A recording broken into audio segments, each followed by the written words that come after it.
सगळ्या जगामध्ये लठ्ठपणाचं पॅन्डेमिक म्हणतात त्याला, ते भयानक वेगाने वाढत चालले. कमी उंची, जास्त वजन, मोठं पोट हे आपल्या आजारपणाचा एक म्हणतो पॅन्डोरा बॉक्स असतो. तो उघडला की त्याच्यातनं डायबिटीज निघेल, बीपी निघेल, हार्टचे प्रॉब्लेम निघतील, किडनी निघेल. इंटरनॅशनल गाईडलाईन्स अशा आहेत की तुम्ही फक्त वजन बघू नका, आजारांचं वजन पण बघा. आजारांचं अस्तित्व त्या वजनाला जास्त वजनदार करतं. झोपेमध्ये मोठ्याने घोरण्याचा आजार जो दाखवतो की यांच्या ऑक्सिजन लेवल्स खूप कमी आहेत, जेणेकरून हार्ट अटॅकची संभावना यांच्याकडे खूप स्ट्रॉंग आहे. मनासाठी खाण्यापेक्षा पोटासाठी खावं, हे वाक्य अगदी बरोबर आहे. पण त्याच्यामध्ये मी म्हणेन की हे पोट आहे ना, ते मनाला पाप करायला लावतं.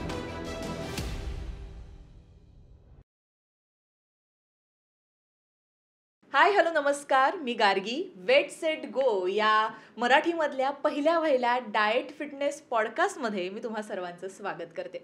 कसं आहे मंडळी, जीवनशैली जसजशी बदलत चालली आहे तसतशा अनेक समस्या उभ्या ठाकलेल्या आहेत आणि त्यापैकी एक समस्या म्हणजे स्थूलता किंवा ओबेसिटी आपण ज्याला म्हणतो. त्याचा आरोग्यावर सुद्धा विपरीत परिणाम होतोय. मग अशी अनेक जण आहेत की जी व्यायाम, औषधं किंवा अगदी डाएट करून सुद्धा त्यांना त्यांच्या वजनावरती काहीही परिणाम झालेला दिसून येत नाही.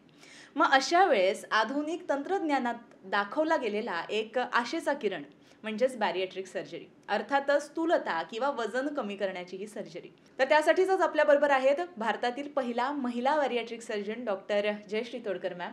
मॅम, तुमचं लोकमत सखीमध्ये मी स्वागत करते. नमस्ते. गेले अनेक वर्ष ते या क्षेत्रामध्ये कार्यरत आहेत आणि विशेष म्हणजे मुख्यमंत्री देवेंद्र फडणवीस यांनी देखील तुमच्याकडे उपचार घेतल्याचं मॅम मला कळलेलं आहे. खरंच खूप कौतुकास्पद अशी ही गोष्ट आहे. पुन्हा एकदा मी तुमचं स्वागत करते. नमस्कार. मॅम, जसं मी सुरुवातीलाच म्हटलं की स्थूलपणा किंवा लठ्ठपणा ही समस्या दिवसेंदिवस वाढत चालली आहे. तर एखादी व्यक्ती ओबेज आहे किंवा ती स्थूल आहे असं आपण कधी समजलं पाहिजे? ॲक्च्युली ओबेसिटी हा एक डिसीज आहे जो मेडिकल सायन्सनी त्याची व्याख्या, त्याची मोजमापं, नक्की कोणाला ओबेज म्हणायचं ह्याच्याविषयी खूप क्लिअर कट आहे सायन्समध्ये गाईडलाईन्स. ओबेसिटी मोजताना आपण वजन आणि उंचीचा एक गुणोत्तर बघतो, ज्याला आम्ही बॉडी मास इंडेक्स किंवा BMI म्हणतो. BMI जेव्हा 30च्या पुढे जातो तेव्हा ती व्यक्ती लठ्ठ समजायला हवी. BMI 18 ते 25 असणं नॉर्मल आहे. 18च्या खाली म्हणजे अतिशय किडकिडीत किंवा कुपोषित. 18 ते 25 म्हणजे नॉर्मल. 25च्या पुढे BMI वाढायला लागतो तेव्हा त्याला ओव्हरवेट म्हणतो आपण. म्हणजे ही वेळ आहे की जेव्हा तुम्ही म्हणायला पाहिजे की आता मला योग्य वजनात यायची सुरुवात, तिथे ओरिएंटेशन यायला पाहिजे. आणि 30च्या पुढे BMI गेला की त्याला ओबेसिटी म्हणतात. मग 35च्या पुढे गेला की ओबेसिटी क्लास 2, 38च्या पुढे गेला की ओबेसिटी क्लास 3, 42च्या पुढे गेला, अशा पद्धतीनं त्याचं क्लासिफिकेशन आणि स्टेजेस वाढत जातात. आणि तुमच्याकडे अशा अनेक केसेस आल्या असतील, प्रत्येक वयोगटातल्या या केसेस आल्या असतील. तर लहान मुलांमध्ये किंवा आता जे यंगस्टर्स आहेत त्यांच्यामध्ये असा जो प्रकार आहे तो कितपत तुम्हाला दिसून येतो? ॲक्च्युली सगळ्या जगामध्ये लठ्ठपणाचं पॅन्डेमिक म्हणतात त्याला, ते भयानक वेगाने वाढत चालले. म्हणजे हा साथीचा नसलेला आजार साथीच्या आजारापेक्षाही भयानक पद्धतीनं पसरवत चाललेला आहे स्वतःला किंवा वाढत चाललेला आहे. पर्टिक्युलरली भारतासारख्या देशामध्ये आम्हाला दोन्ही पद्धतीचे लोक दिसतात की जिथे स्मॉल बर्थ वेट आहे, म्हणजे जन्म होताना छोटी आहेत ती बाळं, परंतु ॲडोलेसन्स होताना म्हणजे वयात येताना मात्र ते लठ्ठ होत जातात. म्हणजे एकीकडे आपण जरी म्हणत असो की आम्हाला जन्मजात कुपोषितांची काळजी घेण्याची गरज राहते, त्याच वेळेला वयात येणाऱ्या मुलांमध्ये अफाट वेगाने लठ्ठपणा वाढत चाललाय. आणि जगामध्ये आपण आता चायना आणि अमेरिकेला पण मागे टाकू की काय अशी आपली अवस्था आहे. खरी गोष्ट आहे. आणि जसं सुरुवातीलाच म्हटलं, तुमचा जो खरा पिंड आहे बॅरिएट्रिक सर्जरी, याबद्दल अनेक गैरसमज आहेत, लोकांच्या मनामध्ये कुतूहल आहे. अगदी थोडक्यात सांगायचं झालं तर ही वजन घटवणारी सर्जरी असते तरी काय? ॲक्च्युली ह्याच्याबद्दल ना लोकांच्या मनामध्ये अतिशय विचित्र कल्पना असतात. म्हणजे आता जेव्हा पेशंटशी आम्ही बोलतो तेव्हा आम्हाला कळतं की आमचं मनोरंजन होतं ॲक्च्युली प्रत्येक वेळेला. पण या महत्त्वाच्या विषयाविषयी आपल्याला लोकांना जागृत करणं खूप आवश्यक आहे.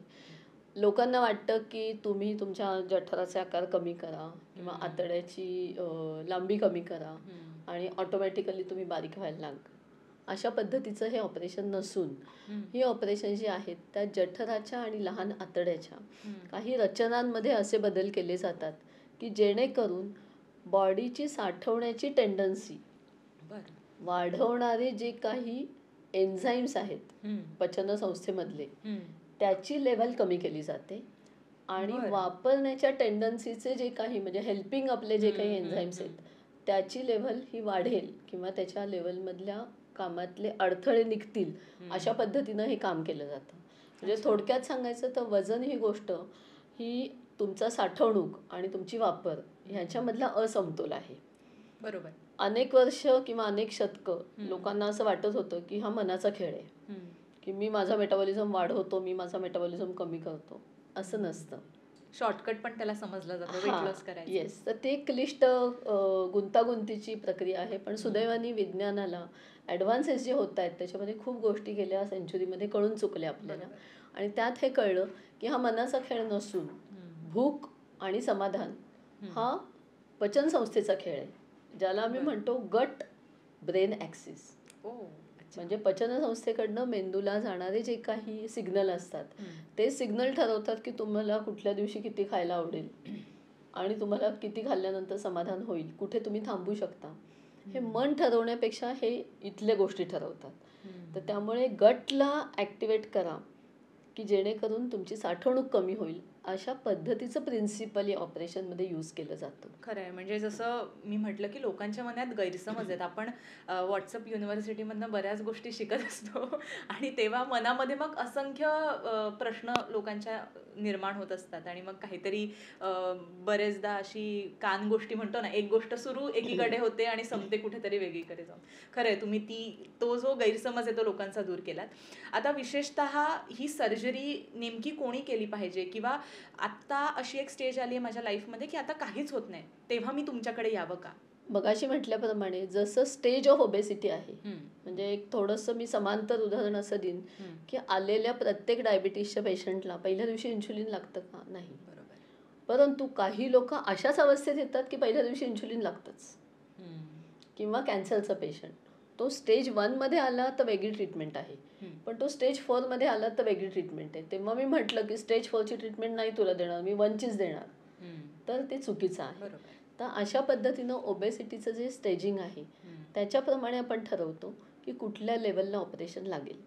बॉडी मास इंडेक्स टिपिकली भारतीय लोकांमध्ये, म्हणजे आत्ता मी जे क्लासिफिकेशन आणि सगळं स्टेजिंग सांगते हे भारतीय लोकांना जे ॲप्लिकेबल आहे ते सांगते.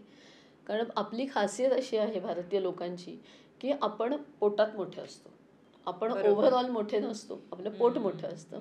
त्याच्यामुळे कमी उंची, जास्त वजन, मोठं पोट हे आपल्या आजारपणांचा एक म्हणतो पॅन्डोरा बॉक्स असतो की तो उघडला की त्याच्यातनं डायबिटीज निघेल, BP निघेल, हार्टचे प्रॉब्लेम निघतील, किडनी निघेल, PCOD निघेल, वंध्यत्व निघेल, थायरॉईडचे प्रॉब्लेम निघतील, किडनी निघेल, संधिवात निघेल, तुमची पाठीची आजार निघतील, फॅटी लिव्हर निघेल.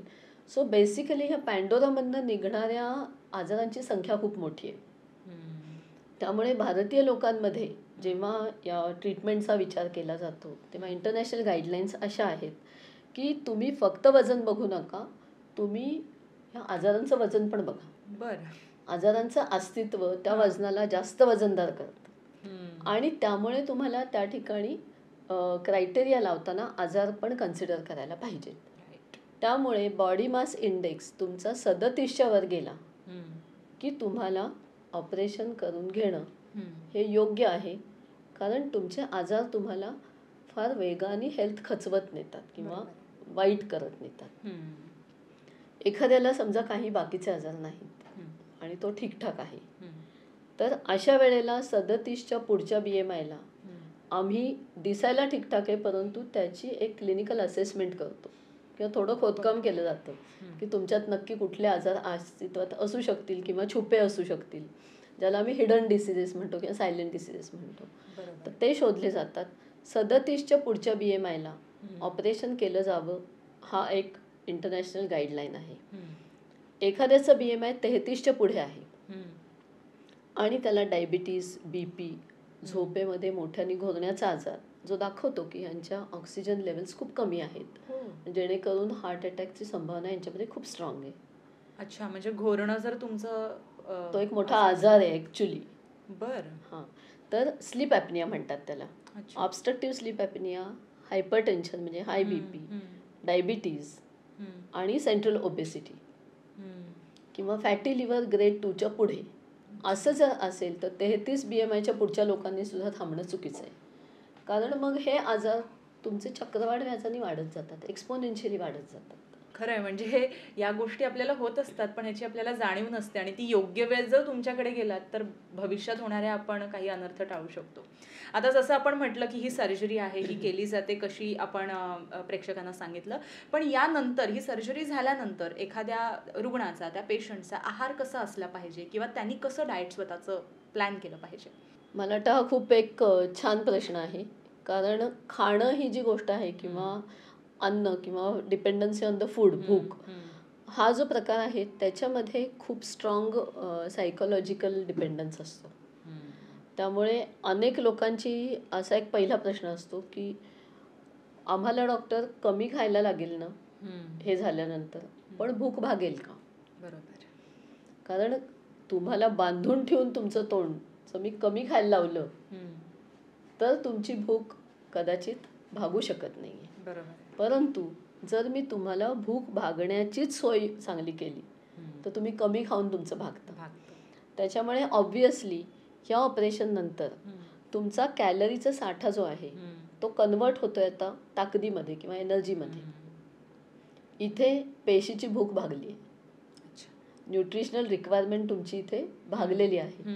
हा जेव्हा चॅनल ओपन होतो त्यावेळेला साठवणूक आपोआप कमी होते, वापर वाढतो आणि हा जो यूज वाढतो त्यामुळे तुमची जी भुकेची तीव्रता आहे किंवा एक स्टार्वेशन सिग्नल असतो किंवा क्रेविंग्ज असतात ती माणसांची अत्यंत चांगली स्टेबल होतात.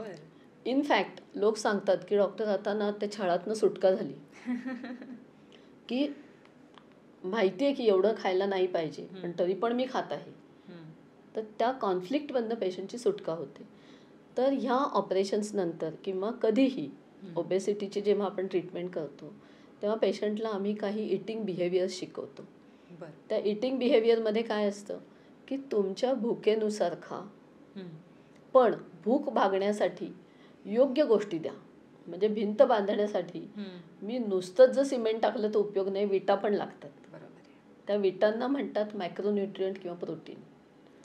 तुम्ही जर योग्य पद्धतीनं तुमचं प्रोटीन खाल्लं तर ऑटोमॅटिकली तुमचा एक स्ट्रॉंग फाउंडेशन किंवा सटायटी लेवल तयार होते.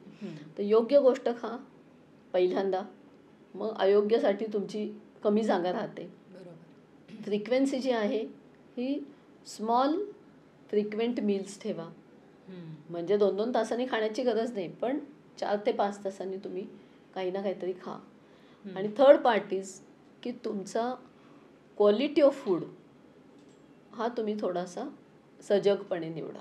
म्हणजे आपण असं बोलू शकतो का थोडक्यात की आपण पोटासाठी खावं, मनासाठी खाण्यापेक्षा पोटासाठी खावं? हे वाक्य अगदी बरोबर आहे, पण त्याच्यामध्ये मी म्हणेन की हे पोट आहे ना ते मनाला पाप करायला लावतं. त्यामुळे पोटाची ट्रीटमेंट द्या तर मन लालची होत नाही. खरी गोष्ट आहे, कंट्रोल राहतो सगळ्या. हां, एक्झॅक्टली. आता आपण सध्या बघतो की जसं मी आधी म्हटलं की व्हॉट्सअप युनिव्हर्सिटी आहे आपल्यासमोर, इतके आता सोर्सेस अवेलेबल झालेले आहेत की आपण ना वेगवेगळ्या प्रकारचे डाएट ट्रेंड्स फॉलो करतोय. त्याच्यापैकी तरुण पिढीमध्ये क्रॅश डाएट ट्रेंड वगैरे हे खूप मोठ्या प्रमाणात चालतंय. काय तुम्ही कसं बघता त्याच्याकडे? ॲक्च्युली ना डाएट ही गोष्ट अशी आहे की जी आपल्याला आयुष्यभर फॉलो करता येईल ती आपण वापरली पाहिजे. म्हणजे ते फॅड असू नये. बरोबर. की आज मला छोटे केस ठेवायचे, काही दिवसांनी मोठे केस ठेवायचे, अशा इतक्या उथळ लेवलला डाएटचा अभ्यास नाही केला गेला पाहिजे. डाएट हे एक मेडिसिन आहे. आणि मी नक्कीच सांगेन की आपल्याकडे विचार करताना काय ना, आपण डॉक्टरला विचारतो क्रोसिनमुळे मला किती साईड इफेक्ट होतील, माझ्या किडनीला काय होणार का नाही का, सो मेनी थिंग्स. पण आपण 2-4 समोसे दणादण खाऊ शकतो आणि आपण म्हणजे स्वतःची व्यवस्थितपणे इन्सल्ट करून घेऊ शकतो बॉडीचा. तर याच्यामध्ये आपल्याला एक लक्षात ठेवलं पाहिजे की यू शुड ईट आणि you should follow diets which you can follow for a long term.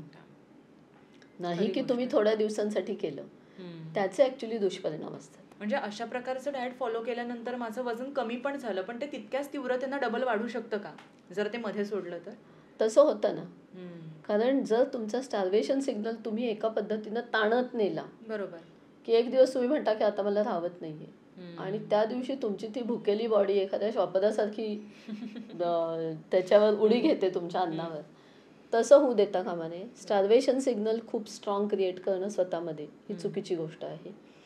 तुम्हाला स्टेबल एनर्जी सोर्स ठेवता आला पाहिजे, आणि त्याच्यामध्ये तुम्हाला खूप मोठे म्हणजे अप्स अँड डाऊन्स किंवा लाटा मोठ्या टाळल्या पाहिजेत. खरं आहे.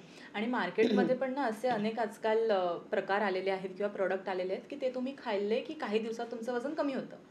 तर ह्याच्याने खरंच वजन कमी होतं का आपलं, आणि त्याचा शरीरावरती कसा परिणाम होत असतो? अनेक गोष्टी आहेत की ज्या माणसाला भूलभुलैयामध्ये टाकू शकतात. की जसं काही मेडिसिन झाली होती की तुमची भूक कमी होऊन जाईल, तुमचं वजन कमी होऊन जाईल, पण कालांतराने असं कळलं की त्या मेडिसिन्समुळे लोकांची आत्महत्या करण्याची टेंडन्सी खूप वाढली. शेवटी जी मेडिसिन्स अक्रॉस द काउंटर काही काळापूर्वी सहज मिळत होती, ती मेडिसिन्स टोटली जगामध्ये बॅन झाली. ओके.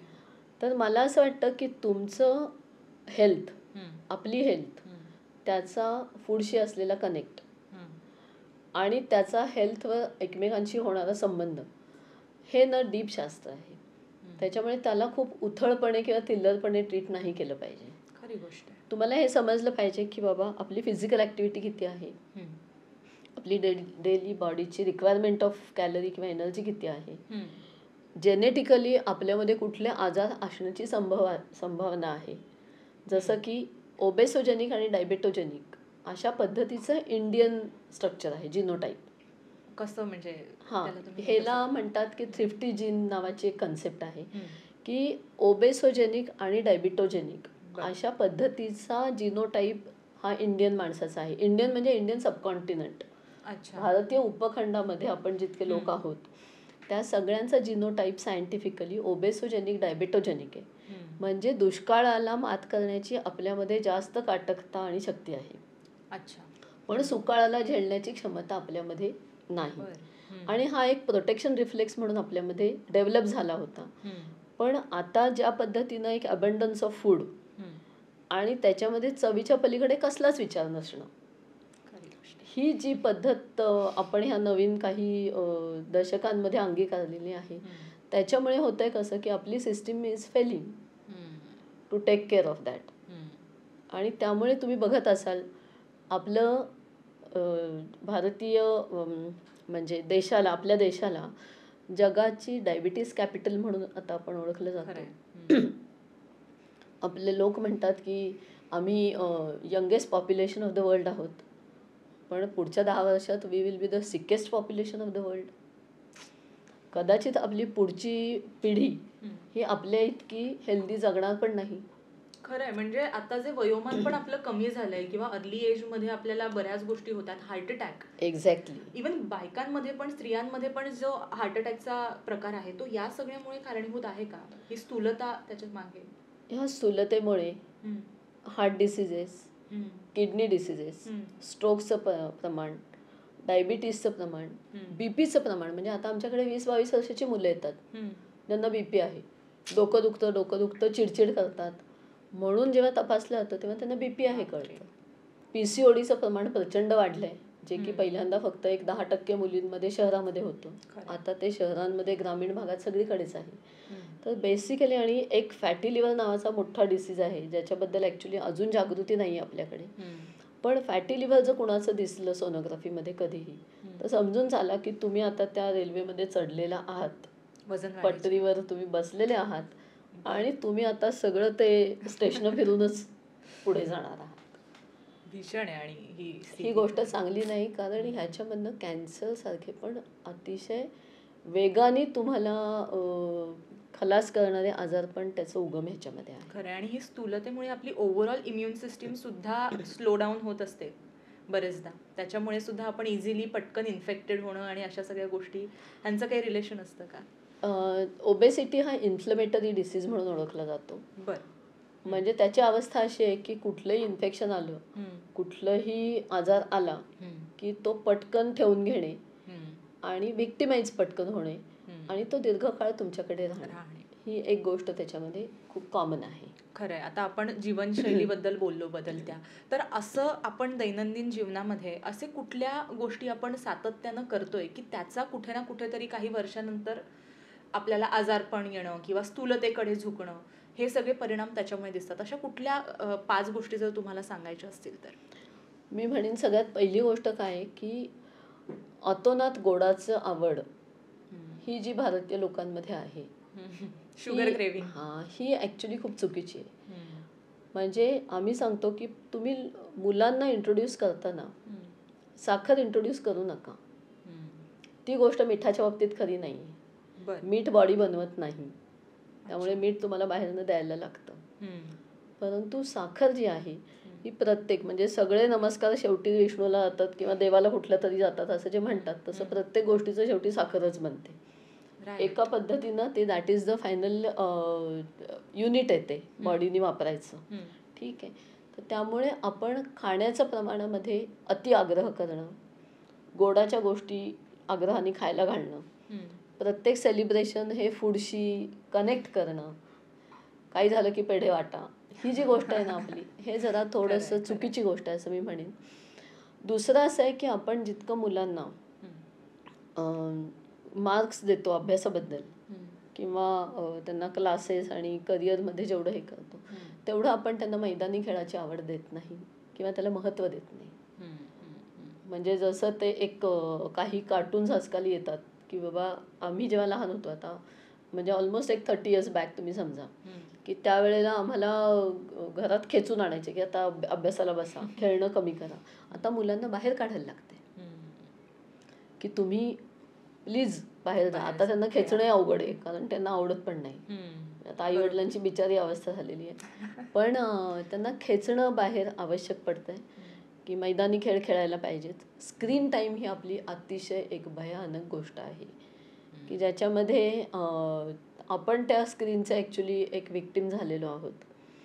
तर या काही गोष्टी मी नक्की म्हणेन की आपल्याला food, physical activity, sedentary life म्हणजे स्क्रीन टाईम ज्याला म्हणतो ती,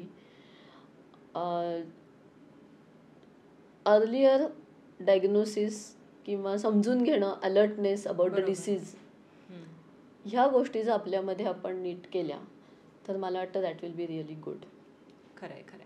आणि आपली जी भारतीय आहार पद्धती आहे, म्हणजे आपण म्हणतो की आपल्याकडे जे काही अन्न बनतं ते अगदी परिपूर्ण असतं आणि ते कुठे ना कुठेतरी आजकाल घेतलं जात नाही किंवा अर्धवट घेतलं जातं. जसं आपण पूर्वी म्हणायचो की नाश्ता किंवा आपण जी न्याहारी करतो ती अगदी राजाप्रमाणे पोटभर असली पाहिजे, पण आता त्याच्यामध्ये पण बरेच डाएट ट्रेंड्स आलेले आहेत. आपण ते स्किप करतोय, ब्रंच करतोय. तर एकतर भारतीय आहार पद्धती कितपत आपलं ओव्हरऑल काय म्हणतो बॉडी नीट राहण्यासाठी गरजेची असते, आणि दुसरं म्हणजे हे जे ट्रेंड्स आहेत किंवा न्याहारीबाबत अनेक समज गैरसमज आहेत, त्याबद्दल तुम्ही काय सांगाल?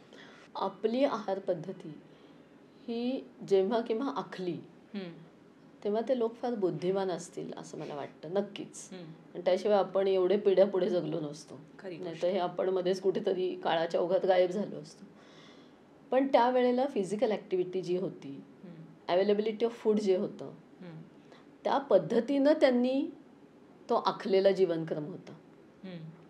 तो जर नियम आत्ता जसाच्या तसा लावायचं म्हटलं तर त्यावेळी डिंकाचे लाडू खाणं ही गोष्ट महत्त्वाची होती बायकांसाठी किंवा आजारी माणसांसाठी. बरोबर. पण आता तसं नाही आहे. आता abundance of food, celebration is daily. आपण फक्त दिवाळीत लाडू नाही खात, आपण रोजच लाडू खातो. बरेचदा काहींना जेवल्यानंतर पण गोड खायलाच लागतं. एक्झॅक्टली. तर ह्या ज्या गोष्टी आहेत तर त्याच्यामुळे आपली फिजिकल ॲक्टिव्हिटी आपल्याला किती खाण्यासाठी आम्ही लायक आहोत हे सांगते. जर फिजिकल ॲक्टिव्हिटी स्ट्रॉंग असेल तर तुम्ही नक्की खा. आणि त्यातही खाण्यामध्ये पूर्वीचं जे होतं की कार्बोहायड्रेट्स आपल्याकडे जास्त का होती, कारण त्यावेळेला आपल्याला फिजिकल कष्ट खूप होते. पाणी शेंदायला लागायचं, जमीन सारवायला लागायची, शेतात कामं होती, मैलोन मैल लोक चालायचे. हे जर आपल्याकडे नसेल तर त्या खाण्यावर आपला तो अधिकार नाही आहे. ही महत्त्वाची गोष्ट आहे. आणि आता तुम्ही जो एक मुद्दा बोललात तो खूप अतिशय स्ट्रॉंगली मला वाटतं लोकांना सांगण्याची गरज आहे की सगळं खाल्ल्यानंतर काहीतरी गोड व्हावं, कुछ तो मीठा हो जाए. ही एक आपली झालेली टेंडन्सी आहे.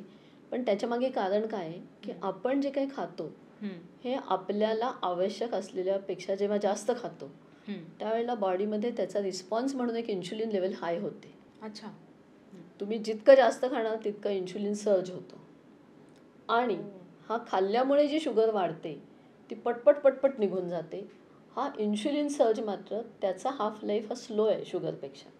बरं. त्यामुळे तो पटपट नाही जात, तो कालांतराने जातो. आणि तेवढ्या काळामध्ये तुम्हाला वाटतं मला काहीतरी खायला पाहिजे. तर त्यामुळे ज्या जेवणानंतर तुम्हाला सुस्ती येईल, ज्या जेवणानंतर तुम्हाला आणखीन खावंसं वाटेल, ज्या जेवणानंतर तुम्हाला वाटेल की मला काहीतरी गोड पाहिजे आहे, ती जेवणं चुकीची आहेत हे समजून घ्या. खरी गोष्ट आहे. आणि आपली जी बदलती जीवनशैली आहे त्याचा जसं तुम्ही म्हणालात की शरीरावरती परिणाम होतच असतो. आणि जसं मी आधी तुम्हाला विचारलं की लोक नाश्ता स्किप करतात किंवा भातच नाही खाल्ला पाहिजे, तर या गोष्टींवरती तुम्ही काय कसं सांगाल? तर भातच नाही खाल्ला पाहिजे तर तुम्ही साऊथ इंडियात गेलात तर तुम्हाला काय खायचा हा प्रश्नच पडू शकतो. तर भात ही गोष्ट, भात किंवा साबुदाणा हे स्टार्ची आहे खूप. त्यामुळे ते तुम्ही शिजवताना 5 पट पाणी घाला, निवळ तुम्ही काढून टाका. जे अशक्त लोक आहेत, जे आजारी लोक आहेत त्यांना तुम्ही ती निवळ द्या खायला प्यायला, आणि मग खालचा उकडा भात तुम्ही खाऊ शकता. बरोबर. दिस इज वन पार्ट. दुसरा भाग आहे की उपासाच्या दिवशी वाह्यातपणा जो आपल्याकडे केला जातो, थोडक्यात म्हणजे हे शब्द कदाचित आवडणार नाही लोकांना, परंतु ती वाह्यातपणाच असतो की स्वतःच्या बॉडीशी आम्ही खेळतो. तर ती गोष्ट पण तुम्ही आठवड्यातनं एकदा उपास ठीक आहे, आणि त्या दिवशी पण तुम्ही जास्तीत जास्त उपाशी राहण्याचा प्रयत्न करा. नाही की तुम्ही हाय कॅलरी फूड्स दुप्पट खाशी करू नका, ही दुसरी गोष्ट आहे. त्यामुळे काही पदार्थ हे तुम्ही कसे खावेत त्याचे काही नियम पाळले तर ते अयोग्य नाही आहेत. बरोबर. क्वांटिटी महत्त्वाची आहे, रेसिपी महत्त्वाची आहे. म्हणजे लोक म्हणतात की डॉक्टर आम्ही नॉनव्हेज खात नाही बरं का, पण तरी आम्ही जाड आहे. आणि नॉनव्हेजमुळे नाही जाड होत आपण, त्याच्या भोवती जो काही तुम्ही मसालेदार रेसिपी करता, जो आपला एक मसाला किंवा मराठी जेवणामध्ये जे वाटण म्हणतो किंवा पंजाबी वगैरे जेवणामध्ये जी ग्रेव्ही म्हटली जाते thick, that is actually bad. खरं आहे. म्हणजे हरी, करी आणि वरी हे 3 गोष्टी जे आपण म्हणतो की which is a bad trio for the heart, तर त्याच्यामध्ये हे गोष्टी आपण टाळल्या पाहिजेत. खरं आहे. आणि इमोशनल इटिंग हा पण एक प्रकार आहे की मानसिक तणाव असेल तर आयदर लोकांना खूप जास्त खावंसं वाटतं किंवा खाणं टाळलं जातं. त्याचा कसा शरीरावर परिणाम होतो, असे पण काही पेशंट तुमच्याकडे येत असतील तर अशांना तुम्ही काय सल्ला द्याल? Brain is the highest user of the energy in the body.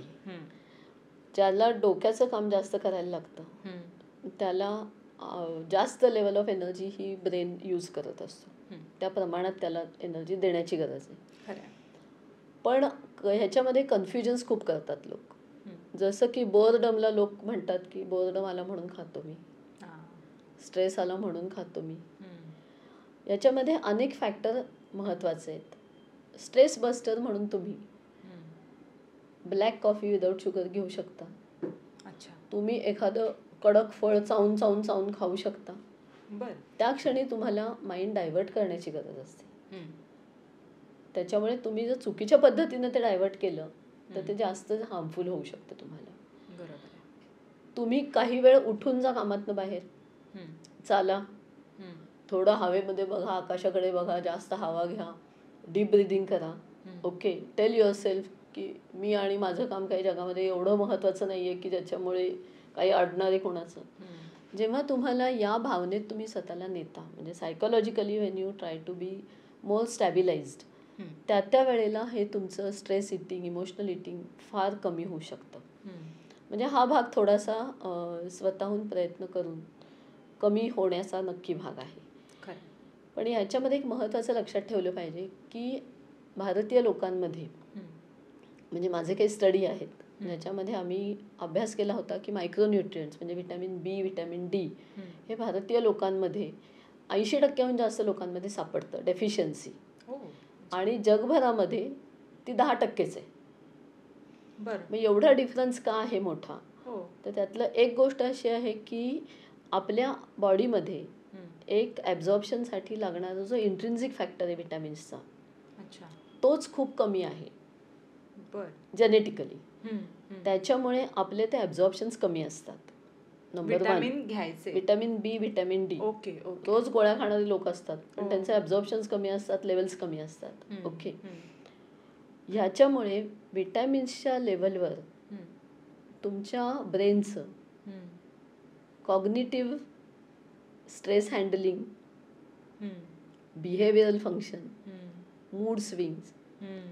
Emotional outburst हे खूप त्याच्यावर डिपेंडंट आहेत. राईट.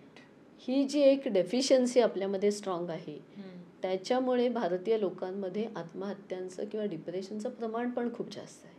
ओके. त्यामुळे जेव्हा आपण एक इमोशनल इटिंगवर आपण 2 तास बोलू शकतो, एवढा तो मोठा विषय आहे. खरी गोष्ट आहे. पण त्याच्यामध्ये मी तुम्हाला सांगेन की त्याला भिण्याची गरज नाही. तुम्ही जर रेग्युलर तुमचे विटॅमिन्स घेत असाल, आणि मी तर आहारातून? आहारातून ते फार कमी मिळतात, कारण आता हम्म. प्रत्येक गोष्ट आपण धुवून पुसून घेतो. बरोबर. मातीशी काही संबंध आपला फारसा जेवणाचा राहिलेला नाहीये. हम्म. ओके. हम्म. त्यामुळे त्याचं सप्लिमेंट घेणं हे जास्त माझी कुठली कंपनी नाही आहे, त्याच्यामुळे I am not supporting that होय, खरी बाय गोष्ट आहे. Commercial sense. पण मल्टीविटॅमिन्स घेत राहणं, हम्म, हम्म, स्वतःला इमोशनली जेव्हा स्ट्रेस्डअप होतोय हम्म. त्या वेळेला एक वेगळा आउटवे तयार करून देणं, खरं. ह्या काही गोष्टी आहेत हम्म. की ज्याच्यातनं तुम्ही मग या चक्रव्यूहात अडकत नाही. हम्म. इमोशनली वीक मग तुम्ही खाणार, हम्म. खाल्ल्यानंतर तुमचं इन्शुलिन वाढणार, हम्म. ते तुम्हाला पुन्हा खायला लावणार, हम्म. मग पुन्हा तुम्हाला वाईट वाटणार, मग तुम्ही इमोशनली डाऊन होणार. म्हणजे हे एक चक्रव्यूह कुठेतरी खरं आहे. थांबवण्याची गरज आहे. म्हणजे व्हायटामिन्सची कमतरता कुठे ना कुठेतरी आपल्या मानसिक स्वास्थ्यासाठी पण कारणीभूत ठरत असते. म्हणजे हे कोणाला माहितीही नसेल, आपण त्याचा संदर्भ थेट शरीरावरती काय कमी आहे किंवा ह्याच्यावर करतो, पण मनाचे सुद्धा आजार त्याच्यामुळे बळावत आहेत. खूप डायरेक्ट संबंध आहे त्यांचा. खरं आहे. आता आपण थोडं उत्तरार्धात येतोय. महिलांमध्ये सुद्धा बघा थायरॉइड आहे किंवा PCOD आहे, PCOS हे प्रकार आहेत, किंवा जसं आपण आधी म्हटलं की हार्ट अटॅकचं प्रमाण सुद्धा वाढतंय. सो अशा काळामध्ये स्थूलता कुठे ना कुठेतरी सगळ्यामधला एक कॉमन फॅक्टर आहे. मग अशा वेळेस महिलांनी कशा प्रकारे स्वतःला फिट ठेवण्यासाठी त्यांचं डाएट असलं पाहिजे, किंवा काय नेमकं कसं स्वतःच्या बॉडीला फिट केलं पाहिजे? सो आपण जेव्हा फिटनेसबद्दल बोलतो तेव्हा डाएट एक महत्त्वाचं आहे. त्याच्यामध्ये कुठलेही फॅड्स तुम्ही घेऊ नका. जे तुम्हाला झेपेल आयुष्यभर करायला, ती गोष्ट तुम्ही ॲक्सेप्ट करा. नंबर 1. नंबर 2, आपल्या जेवणाच्या थाळीमधलं जे काही प्रमाण आहे कार्ब्सचं, म्हणजे ज्याला आपण धान्य म्हणतो, बरोबर. धान्याचं प्रमाण कमीत कमी ठेवा. डाळी, उसळी, नॉनव्हेज, पनीर, प्रोटीन्स, दही, कोशिंबिरी याचं प्रमाण तुम्ही वाढवा. बरं. म्हणजे तुम्ही चपाती, भाकरी, भात हे एकदम निम्म्यावर आणा आणि त्याच्याऐवजी बाकीच्यांचं प्रमाण वाढवा. अच्छा. That is more good. म्हणजे 1 वाटी डाळीला आपण 1 चपाती, मग दुसरी चपाती अशी खातो. त्याच्याऐवजी एका फुलक्याला 1 वाटी डाळ खा. पुढचा फुलका घ्यायचा आहे ना, मग 1 वाटी डाळ आधी संपवा. अशा पद्धतीनं तुम्हाला ओरिएंटेशन आणलं पाहिजे. योग्य गोष्ट पहिल्यांदा खाल्ली पाहिजे, की जेणेकरून अयोग्य गोष्टीला फाटा मिळत जाईल ऑटोमॅटिकली. ॲक्टिव्हिटी फिजिकल फार महत्त्वाची आहे. खूप वेळेला भारतीय बायका दमून जातात स्वयंपाकघरातच किंवा मागे लागण्यातच, की तू खा, हे का, ते का, अशा पद्धतीने. पण ह्याच्यामध्ये त्याला फिजिकल ॲक्टिव्हिटी म्हणत नाही, ते लक्षात ठेवा. एक्झॉस्ट होतो माणूस त्याच्यात.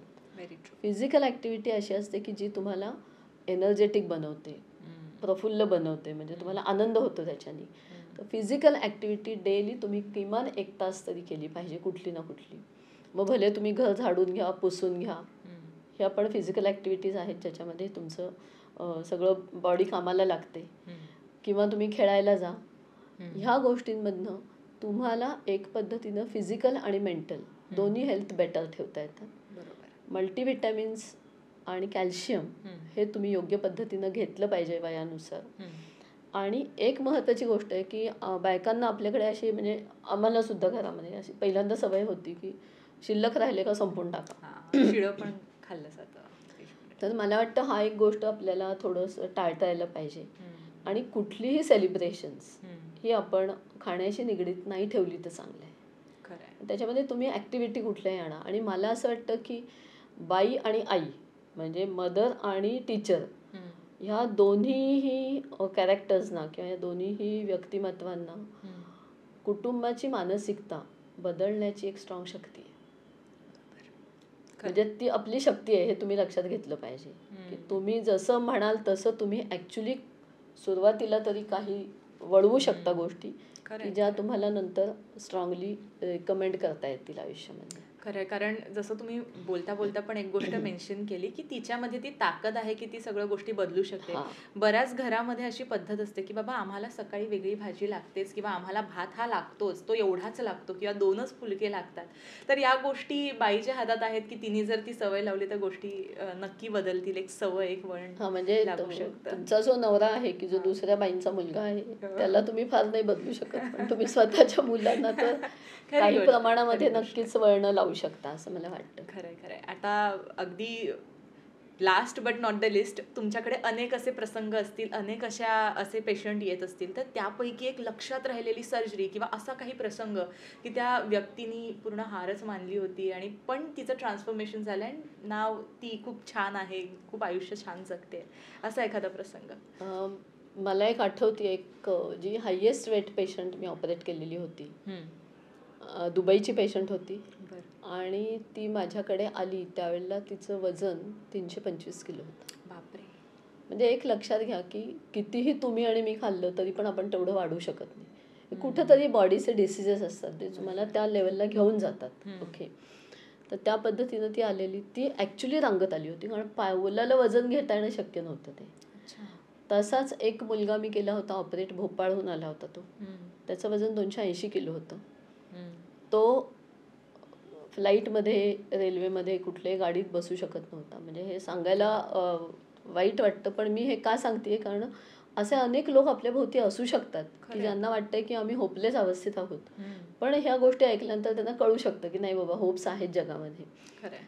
जसं आपण बैलांना वगैरे कसं नेतात टेम्पोमधनं, तशा पद्धतीच्या गाडीतनं त्याला भोपाळहून आणलं होतं. ओके, या दोघांनाही व्यवस्थितपणे आपण तयारी खूप लागली. म्हणजे जवळजवळ त्या बाईंमध्ये तर आम्ही 2.5 महिने थांबलो फिटनेस येईपर्यंत, कारण हार्ट वीक झालेलं होतं, किडन्या वीक होत्या, चालता येत नव्हतं, श्वास पुरत नव्हता, अनेक गोष्टी होत्या. मग ते सगळं करून फिटनेसला त्या दोघांना लेवलला घेऊन गेलो. ह्या मुलामध्ये 6 आठवडे थांबायला लागलं होतं. ऑपरेट केलं त्यांना आणि दोघंही आज त्यांचं आयुष्य चांगलं जगत आहेत. म्हणजे मला असं वाटतं की विज्ञान खूप दयाळू आहे आणि त्याच्यामध्ये होप सोडून द्याव्यात असे फार क्वचित केसेस आम्ही बघतो. खरंय खरंय. आणि म्हणजे अगदी शेवटी सांगायचं झालं तर तुम्ही अनेकांना एक नवीन आयुष्य दिलंय, स्वतःकडे बघण्याचा एक नवीन दृष्टिकोन आणि दृष्टी दिली असं मी म्हणेन.